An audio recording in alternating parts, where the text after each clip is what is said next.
Good morning to all of you. Welcome to my channel. आज इस video में हम एक और पुराना पेपर देखेंगे। देखिए, ये पेपर 4 अक्टूबर 2015 को फर्स्ट शिफ्ट में हुआ था। एसएससी जीडी के इस पेपर में हम सिर्फ रीजनिंग का पोर्शन देखेंगे। अलग अलग पोर्शन हम अलग अलग वीडियो में देखेंगे। वीडियो लंबी हो जाती है तो आप देखते नहीं हैं। इससे पहले मैंने 5 पेपर सॉल्व करा दिए हैं। अगर आपने वो नहीं देखे हैं तो आप प्लीज़ चैनल पर जाके देख सकते हैं। सभी के लिए अलग अलग प्लेलिस्ट बना दी गई है।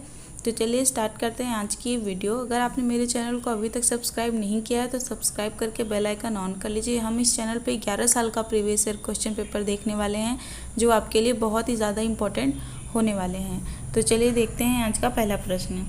देखिए, कह रहा है निर्देश प्रश्न संख्या 1 से 4 तक दिए गए विकल्पों में से संबंधित शब्द अक्षरों संख्या को चुनिए। तो देखिए, पहला प्रश्न है फ्रेंच संबंधित है फ्रांस से, तो डच किससे संबंधित है? तो देखिए, इस प्रश्न का जो राइट आंसर हो जाएगा वो होगा आपका option number b, Holland. Holland इसमें करेक्ट आंसर है। नेक्स्ट देखते हैं प्रश्न नंबर 2। DIMO जिस तरह से संबंधित है DMIO से, उसी प्रकार JUVR किससे संबंधित होगा? तो देखिए कैसे चेंज हो रहा है। देखिए, DIMO में जो I और M है इनका स्थान आपस में बदल जा रहा है। ठीक है, मतलब I की जगह M और M की जगह I हो रहा है। तो इसी प्रकार से इसमें U और V का जो स्थान है वो आपस में बदल जाएगा। तो क्या हो जाएगा? ये हो जाएगा JVUR। तो देखिए, इस प्रश्न का जो राइट आंसर है वो है आपका ऑप्शन नंबर डी। नेक्स्ट देखते हैं प्रश्न नंबर 3। जिस प्रकार 4 संबंधित है 19 से, उस प्रकार 7 किससे संबंधित है? तो देखिए, 4 से 19 कैसे हो रहा है? देखिए, ये हो रहा है 4 का स्क्वायर प्लस 3, 4 चौके 16 प्लस 3 फिर आ जाएगा 19। तो अब 7 कैसे सॉल्व होगा? तो देखिए, 7 का स्क्वायर प्लस 3, तो 7 सत्ते 49, फिर 3 जोड़ देंगे तो आ जाएगा 52। तो ऑप्शन नंबर सी इसमें करेक्ट है। आगे बढ़ते हैं। पुस्तक संबंधित है पुस्तकालय से, तो वृक्ष किससे संबंधित होगा? तो देखिए, इस प्रश्न का जो राइट आंसर है वो है 1। आगे बढ़ते हैं। निर्देश दिया है प्रश्न संख्या 5 से 7 तक दिए गए विकल्पों में से विषम शब्द अक्षरों संख्या को ज्ञात कीजिए। तो देखिए, प्रश्न नंबर 5 में क्या विषम है? तो इस प्रश्न का जो राइट आंसर है वो है ऑप्शन नंबर डी, 22। तो देखिए किस तरह से है। जो बाकी की तीनों संख्याएं हैं वो देखिए 3 से डिवाइड हैं, जबकि डी 3 से डिवाइड नहीं है। नेक्स्ट देखते हैं प्रश्न नंबर 6।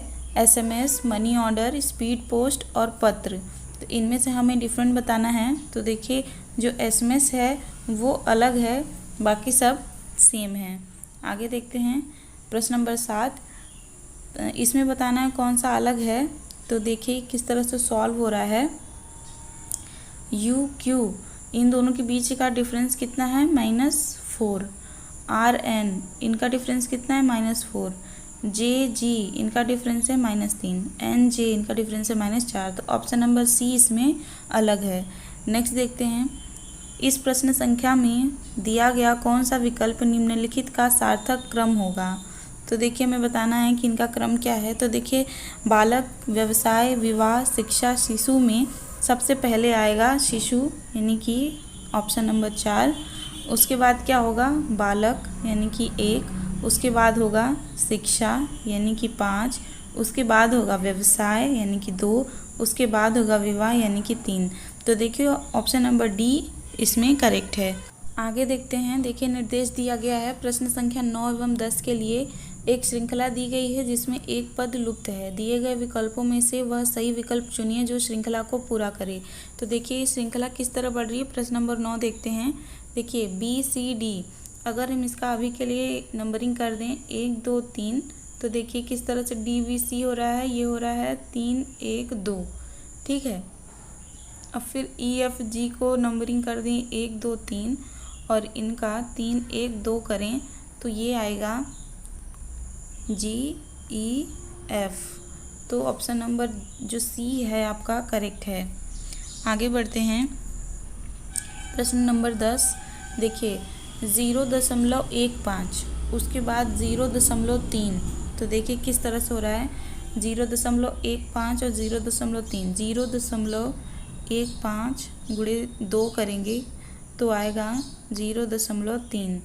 इसी प्रकार से 0.3 गुणे 2 करेंगे तो जो भी आएगा उसके गुणे 2 करेंगे तब 1.2 आएगा। ठीक है, तो 0.3 में जब इंटू 2 करेंगे तो आएगा 0.6। तो इस प्रश्न का राइट आंसर होगा ऑप्शन नंबर डी। फिर 0.6 में 2 का गुणा करेंगे तो आएगा 1.2। ठीक है, आगे बढ़ते हैं।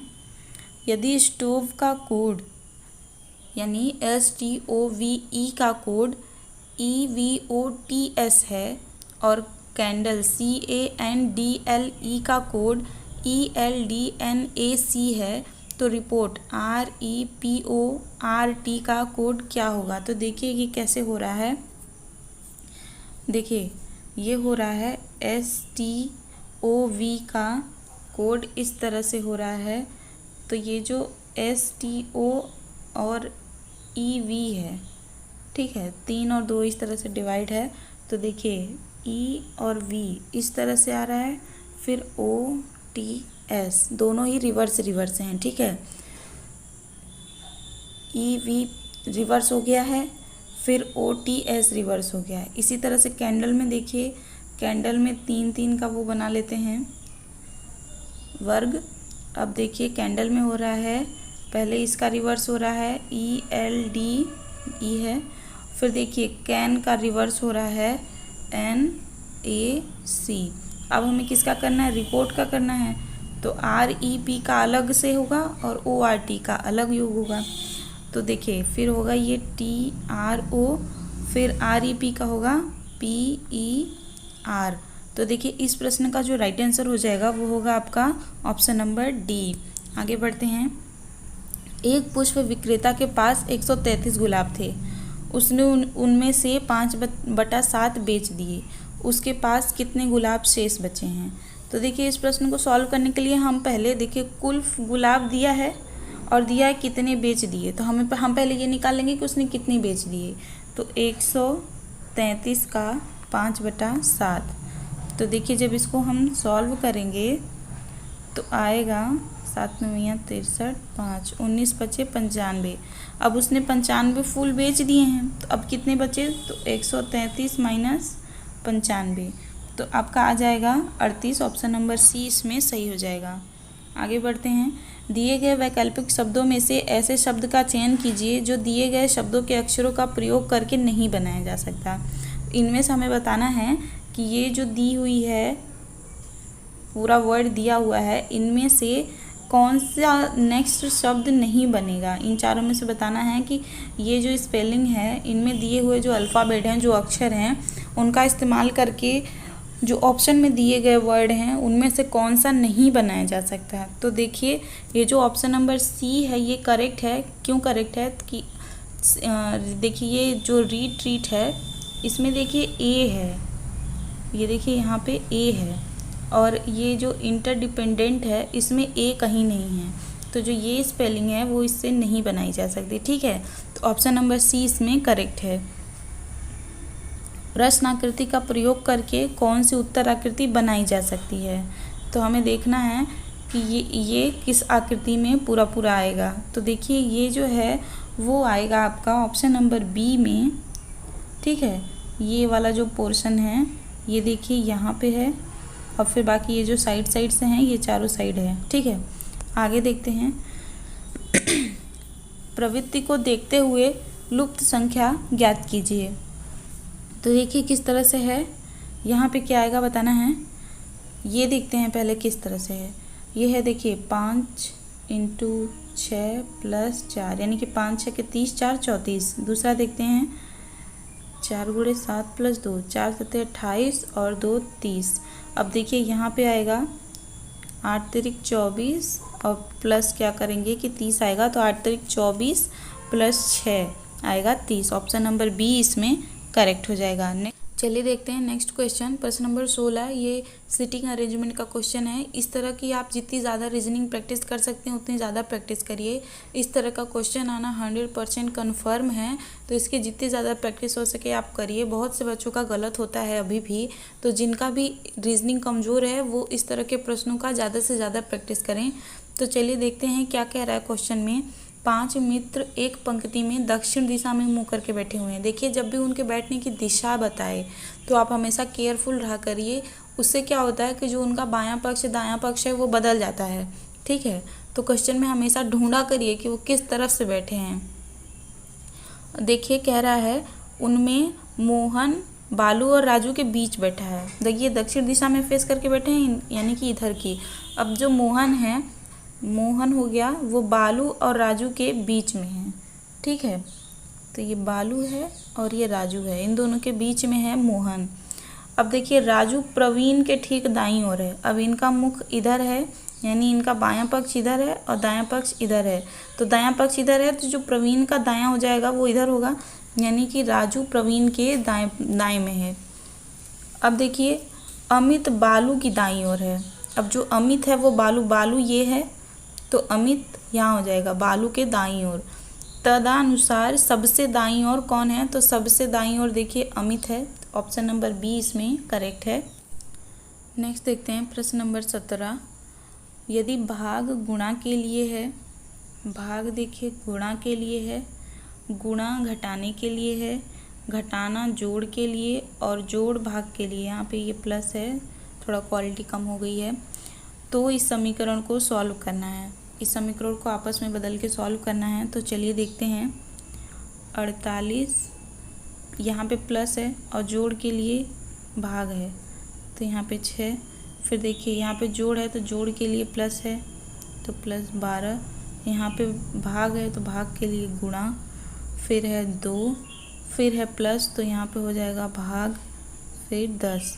तो देखिए इसको सॉल्व करेंगे जब, तो पहले तो इसका इसमें भाग हो जाएगा 2 में और फिर इसका इसमें भाग हो जाएगा।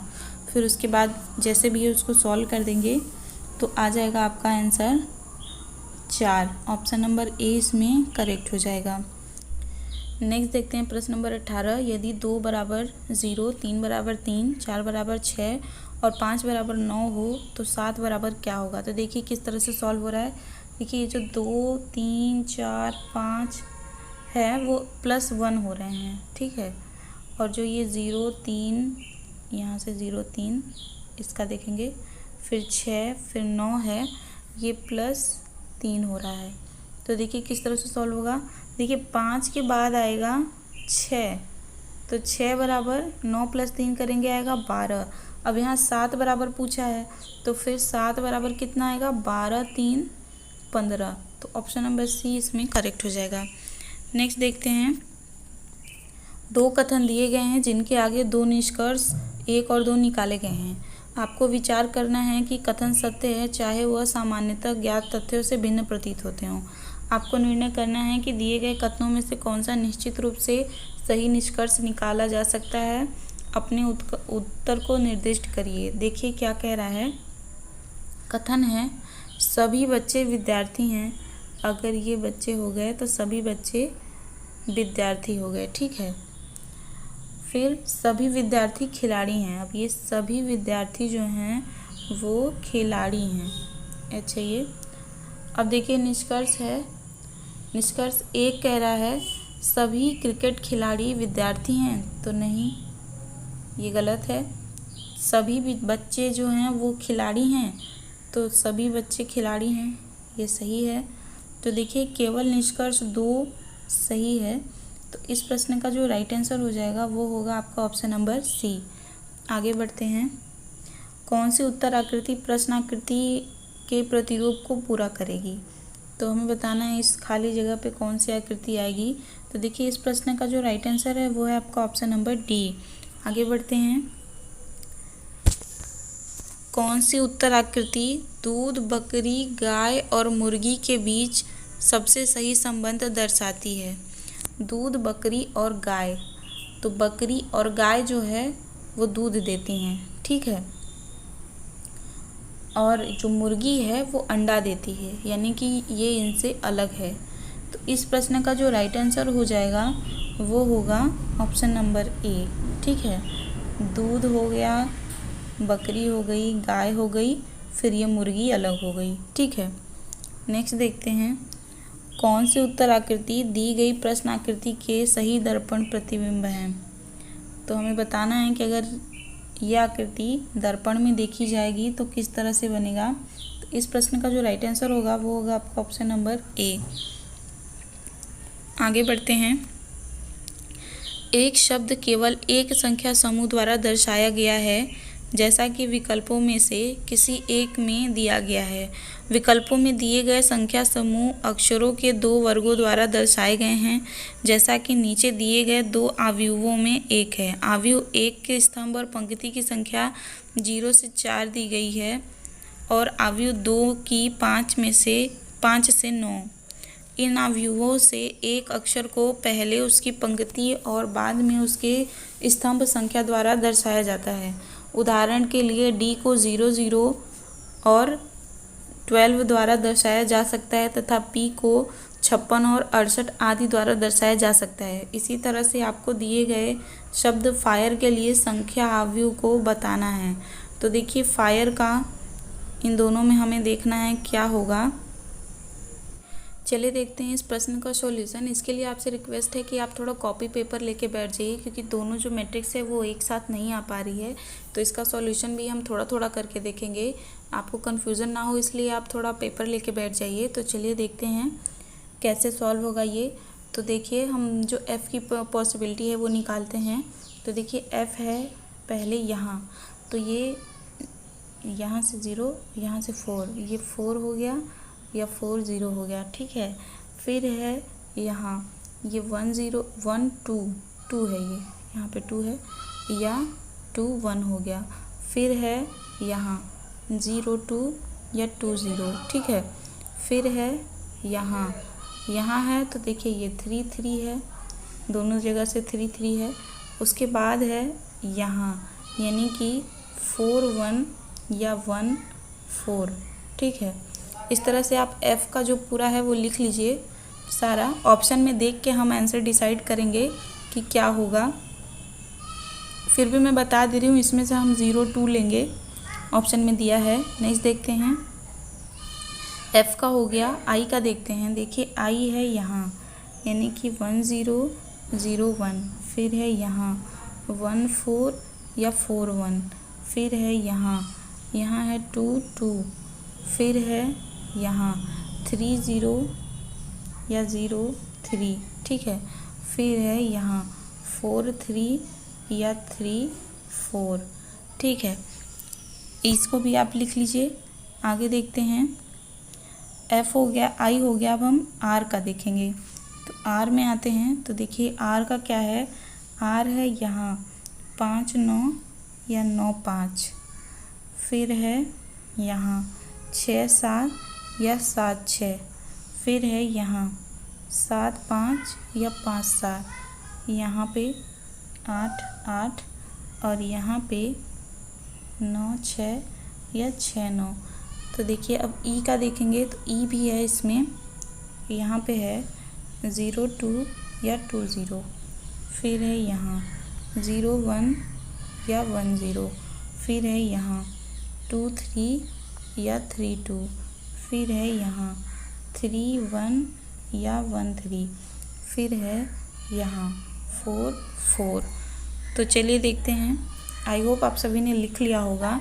तो जब हम मैच कराएंगे तो आएगा आपका ऑप्शन नंबर ए। ये हो जाएगा एफ़ के लिए, ये हो जाएगा आई, ये हो जाएगा आर और ये हो जाएगा ई। ठीक है, नेक्स्ट देखते हैं प्रश्न नंबर 24। वह उत्तर आकृति चुनिए जिसमें प्रश्न आकृति छिपी हुई है। तो हमें बताना है कि ये वाला जो इमेज है वो कौन से ऑप्शन में आएगा। तो देखिए, इस प्रश्न का जो राइट आंसर होगा वो होगा आपका ऑप्शन नंबर सी। आगे बढ़ते हैं, नीचे दिए गए आकृतियों में दिखाए अनुसार कागज को मोड़कर काटने तथा खोलने के बाद वह किस उत्तर आकृति जैसा दिखाई देगा। तो देखिए, इस तरह से मोड़ के फिर इस तरह से काटा जा रहा है। तो जब ये पूरा पेपर इस तरह से खुलेगा, इसको, ये फाइनल है कटा हुआ, जब इसको इस तरह से खोलेंगे तो कौन सा आएगा। तो देखिए इस प्रश्न का जो राइट आंसर होगा वो होगा आपका ऑप्शन नंबर सी। फ्रेंड्स, आज की वीडियो में बस इतना ही। आई होप आपके लिए ये वीडियो हेल्पफुल होगी। अगर वीडियो आपको पसंद आई हो तो वीडियो को लाइक करिए, साथ ही अपने दोस्तों के साथ शेयर करिए जो एसएससी जीडी की प्रिपरेशन कर रहे हैं। मिलते हैं आपसे नेक्स्ट वीडियो में अगले प्रश्नों के साथ। अगर आपने अभी तक मेरे चैनल को सब्सक्राइब नहीं किया है तो सब्सक्राइब करके बेल आइकन ऑन कर लीजिए। पिछले साल का मैंने 5 पेपर पहले से करा दिया है, अगर आपने वो नहीं देखा है तो आप प्लीज़ चैनल पे जाके चेक कर सकते हैं। जितना ज़्यादा हो सके उतना ज़्यादा प्रीवियस ईयर क्वेश्चन पेपर देखिए, क्योंकि ये पेपर महीने भर हमेशा रोज़ होता रहता है, 1 2 3 शिफ्ट में ऐसे होता रहता है। तो देखिए सारा पेपर मिल पाना पॉसिबल नहीं है, लेकिन कुछ तो मिल सकता है। अगर आप मेरे चैनल पे नए हैं तो आप एक बार जाके पुरानी वीडियोस देखिए, जीके का देखिए, रीजनिंग का देखिए, हिंदी का देखिए, आपको फ़र्क पता चलेगा कि कौन सा क्वेश्चन रिपीट हुआ है। जब भी कोई क्वेश्चन रिपीट हुआ है मैंने बताया है कि हाँ ये क्वेश्चन रिपीट हुआ है, तो आप वहाँ जाके ये चीज़ें चेक कर सकते हैं। ये पेपर आपके लिए बहुत इंपॉर्टेंट है, तो जुड़े रहिए हमारे चैनल के साथ। मिलते हैं आपसे नेक्स्ट वीडियो में, तब तक के लिए नमस्कार।